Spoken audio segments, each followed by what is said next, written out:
शेरनी की आंखें और छत्रपति महाराज शिवाजी की आंखें एक दूसरे पर गड़ी हुई थी। शेरनी गुर्राकर छत्रपति शिवाजी महाराज को देख रही थी, लेकिन छत्रपति शिवाजी महाराज भी आंखें डाले हुए थे। अब लगता था कि शेरनी वार करेगी या शिवाजी उस पर वार करेंगे।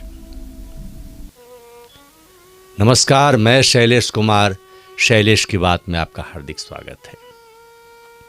आज हम पुनः एक बार हिंदू हृदय सम्राट छत्रपति शिवाजी महाराज के बारे में कुछ बातें लेकर आए हैं। पिछले एपिसोड में यानी कि पिछले पोस्ट में आप लोगों ने बहुत पसंद किया है, इसके लिए बहुत आभार।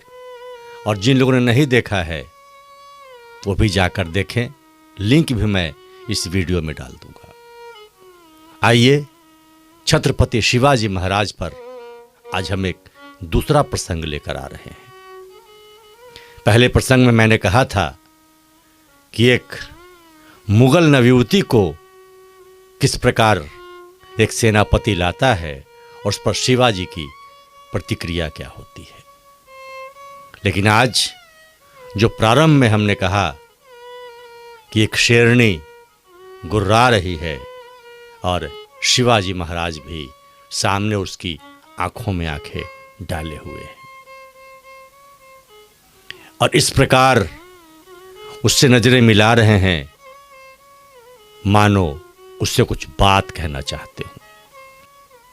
लेकिन यह बात आई क्यों?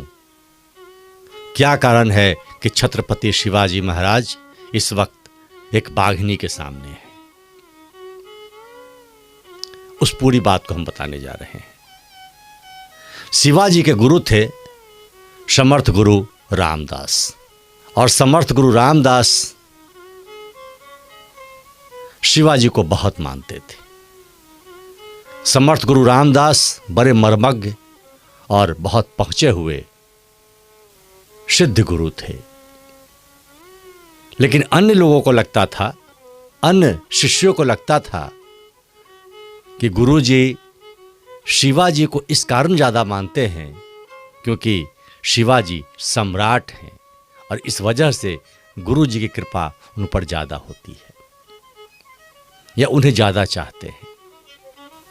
हर समय चर्चा में वो शिवाजी की चर्चा करते थे और यह बात रह रह कर अन्य शिष्यों को थोड़ी चुभती थी कि आखिर क्या कारण है कि शिवाजी महाराज को इतना मानते हैं। और सच यह नहीं था, मानते तो वो सबको थे,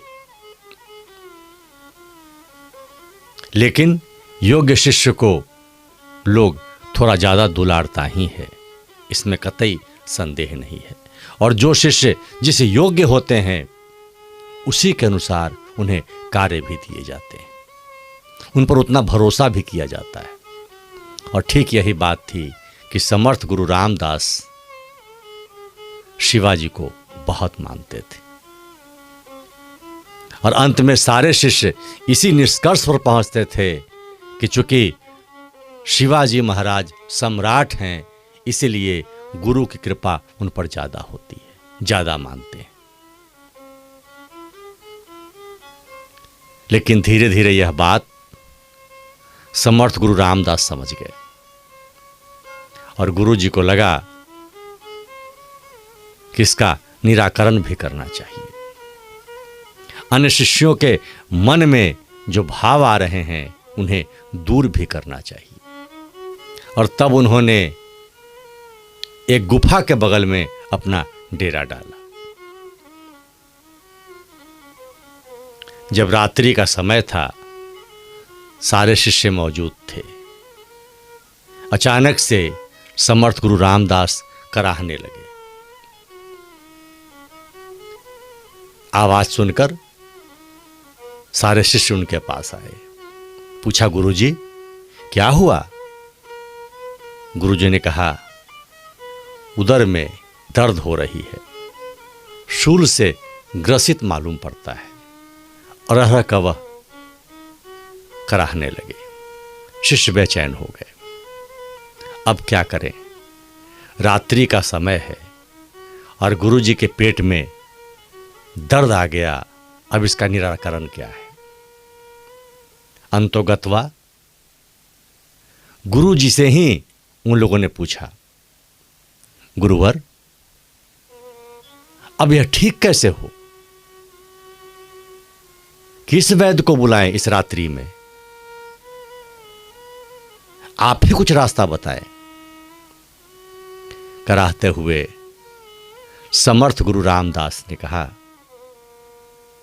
कि इस पेट दर्द का, इस उदर के कष्ट का एक ही निराकरण हो सकता है, और वह है कि किसी शेरनी का दूध अगर पी लिया जाए तो ऐसे दर्द ठीक हो जाते हैं। अब सवाल उठता है कि शेरनी का दूध कहां से आए, और वह भी शेरनी के पास जाए तो कौन जाए? शेरनी कहां मिलेगी, और जाकर उसके पास से दूध लाना भी संभव नहीं था। सारे शिष्य एक दूसरे की तरफ देखने लगे। अब क्या किया जाए? इसी बीच शिवाजी वहां से उठते हैं और वो जंगल की ओर चल पड़ते हैं। कुछ दूरी पर एक और गुफा दिखाई देती है। उस गुफा के अंदर वो प्रवेश करते हैं और वहां मांद में उन्हें एक शेरनी और 2 शावक दिखाई पड़ जाते हैं। शेरनी की आंखें चमक जाती है। 2 शावक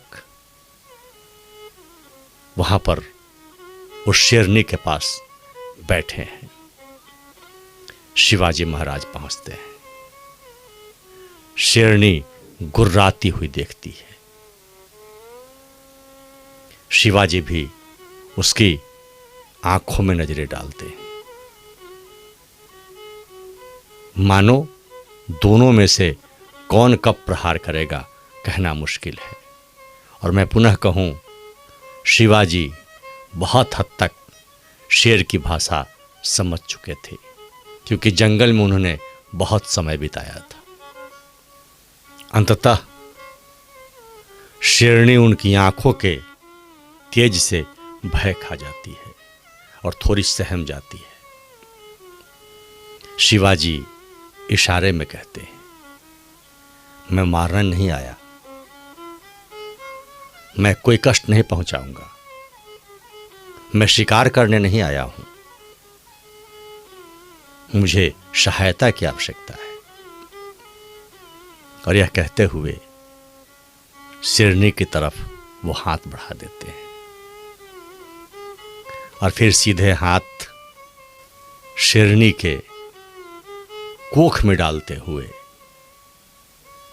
वो दूध दूहने लगते और शेरनी का दूध लेकर वह धीरे से वहां से निकल पड़ते। तुम्बा उनके हाथ में था और उसमें दूध था, जिसमें शेरनी की कोख में हाथ डालकर उन्होंने उस तुम्बे में दूध को दूहा था। बाहर निकलकर वो गुरुजी के पास पहुंचते हैं। समर्थ रामदास के पास आकर कहते हैं, गुरुजी, शेरनी का दूध मैं ले आया, आप इसे पी लें। समर्थ रामदास अन्य शिष्यों की ओर तरफ देखते हैं और मुस्कुरा पड़ते हैं। आप सबके मन में एक शंका जाग रही थी कई दिनों से कि शिवाजी के तरफ आपका स्नेह ज्यादा है। आप सब गुरु पर अविश्वास कर रहे थे,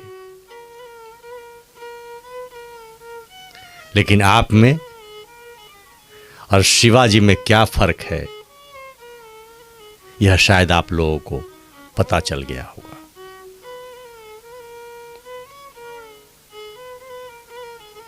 शिवाजी सम्राट होने की वजह से प्रिय नहीं हैं। शिवाजी अत्यंत गुरु भक्त हैं और गुरु के लिए कुछ भी कर सकते हैं, इसलिए ये गुरु के प्रिय हैं। आप सबको भी इस पर विचार करना चाहिए।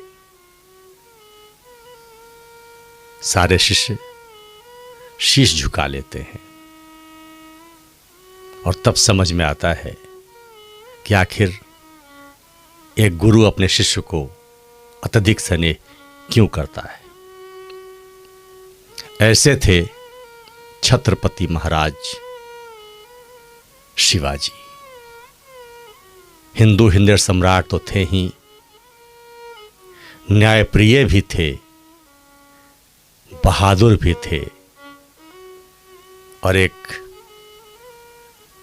गुरु भक्त भी थे।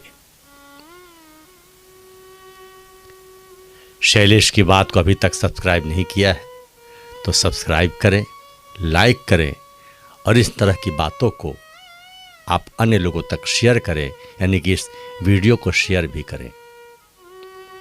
हम अपने महापुरुषों को जान सकें, हम प्रेरणा ले सकें, गुरु शिष्य परंपरा को एक बार पुनः पुनर्जीवित करने का प्रयास करें।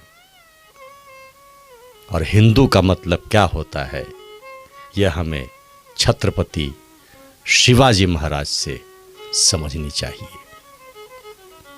योद्धा भी, विनम्र भी, गुरु भक्त भी, ईश्वर का पुजारी भी, और समय आए तो इतना निर्भय और निडर कि शेरनी की कोख में हाथ डालकर दूध निकाल ले और अपने गुरु के समक्ष पेश कर दे। ऐसे थे छत्रपति शिवाजी महाराज। शैलेश की बात में इतना ही। बहुत बहुत धन्यवाद। जय जय सिया राम।